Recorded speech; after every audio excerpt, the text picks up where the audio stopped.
আজকে পুরো ভোর ভোর উঠেছি, যে কারণে দেখো দেখতে পেলাম এত সুন্দর একটা জিনিস। কি সুন্দর কচু পাতায় নেহর জমেছে। আসলে শরৎকাল আসতে চললো যে, তো সেই জন্যই দেখো কি সুন্দর নেহরের দেখা পেলাম। তো চলো, গুড মর্নিং বন্ধুরা, সবাই কেমন আছো? আশা করি সবাই খুব খুব খুব ভালো আছো, আর তোমাদের আশীর্বাদে আমরাও কিন্তু এখন বেশ ভালোই আছি। আর আজকে দিনটা ছিল বিশ্বকর্মা পুজো, তো সেই প্রস্তুতিই চলছে। তো চলো, স্কিপ না করে পুরো পুরো আর কি ব্লগের সাথে থেকো। আশা করি আজকে ব্লগটা তোমাদের ভালো লাগবে। তো চলো, সাথে থাকো তোমরা। সকাল সকাল বিশ্বকর্মা পুজোর তোড়জোড় চলছে। আসলে বাড়িতে তো অনেকগুলো মেশিন আছে, যদিও এবছর কিন্তু ঘটেই পুজো হবে। তোমরা সবাই যদি আশীর্বাদ করো, ঈশ্বরের যদি আশীর্বাদ থাকে, তাহলে নিশ্চয়ই একদিন আমার ভাইয়ের একটা বড় কারখানা হবে, তখন বড় করে বিশ্বকর্মা পুজো হবে। এটা আমার মনের ইচ্ছে। তো আশা করি তোমাদের আশীর্বাদ যদি থাকে আর ঈশ্বরের আশীর্বাদ যদি থাকে, তাহলে অবশ্যই সেই দিনটা আসবে। তো দেখো, এদিকে পুজো স্টার্ট হলো। আর পুজোটা যখন হচ্ছিল তখন সকাল ওই 5:30 থেকে 6টার মতো বাজে। আর আমরা ঘুম থেকে যখন উঠেছিলাম, তখন আমিও উঠেছিলাম ওই 5টার মতো বাজে। আর আমার ভাই আর মা কিন্তু প্রায় উঠেছে 4:30 থেকে 4:30 মতো বাজে, তখন উঠেছে। তখন উঠেই ঘরটাকে মানে মেশিন টেশিনগুলো তো আগেই সব পরিষ্কার করা হয়েছিল, ঘরটা মোছা বা পুজোর সমস্ত জোগাড় যন্ত্র করা সবটাই মা আর ভাই করেছে। আমাকে সকালে স্নান করতে দেয়নি, কারণ কয়েকদিন তো আমার শরীরটাও খুব একটা ভালো যাচ্ছে না, তোমরা জানো। আর সোনুরও শরীরটা অসুস্থ ছিল, তাই মা বলল সকালে আমাকে স্নান করতে হবে না। তো সেই জন্য আমি আর সকালে স্নান করিনি। সব কিছু মা আর ভাই দুজন মিলেই আর কি পুজোর সমস্ত জোগাড় যন্ত্র করেছে। তো দেখো, ব্রাহ্মণ মশাই কিন্তু এখন পুজোয় বসে পড়েছে।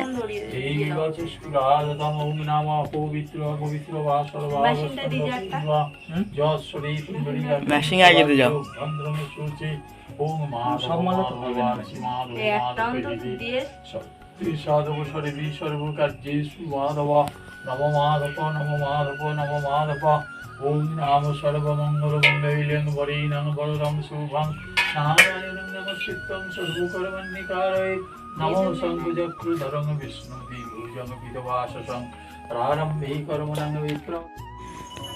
আর এদিকে দেখো, বাইকটার মধ্যেও একটা ফুলের মালা দিয়ে দেওয়া হয়েছে, আর মেশিনগুলোর মধ্যেও ফুলের মালা সব কিছুই দিয়ে দেওয়া হচ্ছে। কারণ মালাগুলো এক্সট্রা ছিল না, ভাই 3টের মতো মালা কিনে এনেছিল, তো সেইগুলো দিয়েই এখন আর কি দিয়ে দেওয়া হচ্ছে। আর আজকে ব্রাহ্মণ মশাইয়ের খুব ডিমান্ড, মানে পাওয়া খুব চাপের ব্যাপার। কালকে ব্রাহ্মণ মশাইকে যখন বলতে গেছিলো, তখন ব্রাহ্মণ মশাই বলেছিল যদি তোমরা 5টার মধ্যে জোগাড় করতে পারো তাহলে আমরা পুজো করে দেব, না হলে সেই মোটামুটি সন্ধে হয়ে যাবে বা 5টা 6টার মতো বাজতে পারে। তো 5টা 6টার মতো মানেই সন্ধে। তো সেই জন্য মা কালকে কিছুটা গুছিয়ে রেখেছিল।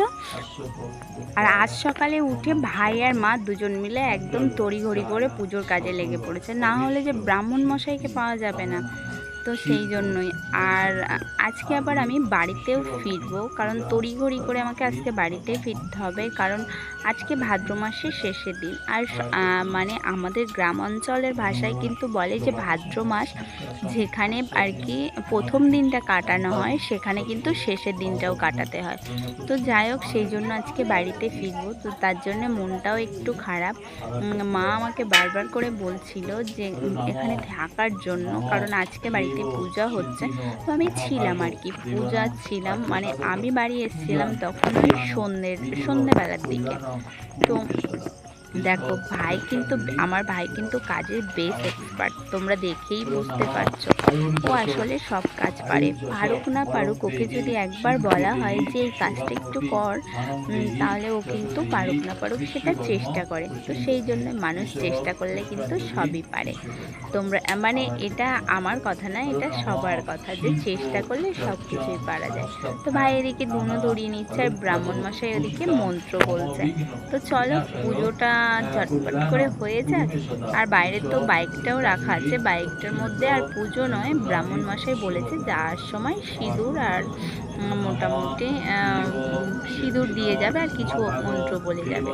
তো চলো ভাই এদিকে ধুনো দিতে থাকুক, আর আমি বাইরে বসেছিলাম যে কারণে তোমরা আমাকে দেখতে পাচ্ছ না, কারণ আমি যেহেতু স্নান করিনি তো সেই জন্য আর ঘরের মধ্যে ঢুকলাম না। তো চলো ব্রাহ্মণ মশাই দেখো পুজো শেষ হয়ে গেছে, এখন চলে আসলো ভাইয়ের বাইকটার কাছে।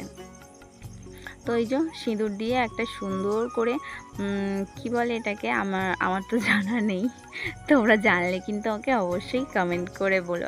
এত বড় মেয়ে নয়, সরি, এত বছর সংসার করছি, পুজো করছি, কিন্তু এটাই যে ভুলে গেছি। তো যাই হোক, তোমরা কিন্তু কমেন্ট করে অবশ্যই আমাকে জানিও। তো দেখো এদিকে ব্রাহ্মণ মাসের হয়ে গেছে, আর এদিকে এই যে মোটামুটি সাইকেলটার মধ্যেও একটু সিঁদুর দিয়ে দিল। তো এখন ব্রাহ্মণ মাসে আর কি পালাবো ভাব, আসলে পালাবো ভাব হলেও উপায় নেই, কারণ পাশে দুটো বাড়ি আছে এখনও, মানে আমার দাদাদের, ওরাও ছোটোখাটো করে এইভাবেই আর কি পুজো করবে, তো সেই জন্য সেখানে। Good afternoon. এই দেখো এখন আমরা বাড়িতে বেরোচ্ছি, তো চলো বাড়িতে যাওয়া যাক, তারপর আবার তোমাদের সঙ্গে কথা বলছি। একদম রাস্তায় নয়, একদম বাড়ি গিয়ে তারপর তোমাদের সঙ্গে দেখা হচ্ছে। চলো তাহলে। হ্যালো এভরিওয়ান, দেখো বাড়িতে পৌঁছে গেছি, আর এখন সন্ধেও হয়ে গেছে। তো চলো আমি মোটামুটি চেঞ্জ করে নিয়ে আবার তোমাদের সঙ্গে কথা বলছি। চলো। তো বিশ্বকর্মা পুজোর দিনটা কিন্তু অনেকটা মন খারাপ নিয়ে তড়িঘড়ি করে আমাকে বাড়িতে ফিরতে হলো। যাই হোক, যতক্ষণ সময় ওই বাড়িতে ছিলাম খুব ভালো কাটালাম।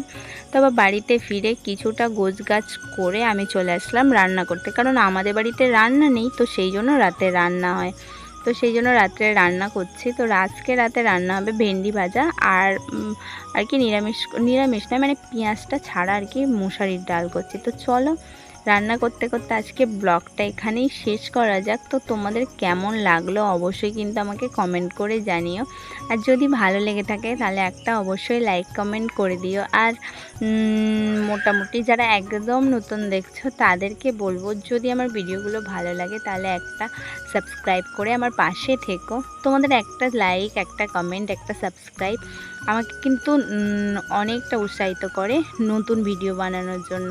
আর আমি কিন্তু সত্যি বলতে তোমাদের কমেন্টসের অপেক্ষায় থাকি, কখন তোমরা কমেন্ট